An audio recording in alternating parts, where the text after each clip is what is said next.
অভিনেত্রী নুসরাত ফারিয়ার গ্রেফতার নিয়ে উদ্বেগ প্রকাশ করেছে ব্রিটিশ সাংবাদিক ডেভিড বার্গম্যান। ফেসবুক পোস্টে তিনি বলেন, সাবেক প্রধানমন্ত্রী শেখ হাসিনার চরিত্রে অভিনয় করায় তাকে গ্রেফতার করাটা গভীরভাবে উদ্বেগজনক। বার্গম্যানের ভাষায়, আজকের বাংলাদেশে আওয়ামী লীগের সাধারণ সমর্থক হওয়াও কারোর জন্য হুমকি হয়ে দাঁড়াচ্ছে। যেকোনো সময় ভিত্তিহীন মামলায় গ্রেফতার হওয়ার আশঙ্কা থেকে যায়। তিনি আরও যোগ করেন, বর্তমান তথাকথিত সিভিল সোসাইটি প্রতিশোধ পরায়ণ, তারা আর ন্যায় বিচার নিয়ে মাথা ঘামায় না। বড় কোনো রাজনৈতিক শক্তিও নেই যারা মানবাধিকার রক্ষায় সোচ্চার হবে। তার মতে, গ্রেফতার আইনে প্রশাসনের প্রতি ভয়াবহ আঘাত।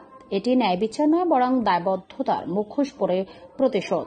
উল্লেখ্য, রোববার 18 মে সকালে থাইল্যান্ডে যাওয়ার সময় শাহজালাল আন্তর্জাতিক বিমানবন্দর থেকে নুসরাত ফারিয়াকে আটক করে ইমিগ্রেশন পুলিশ।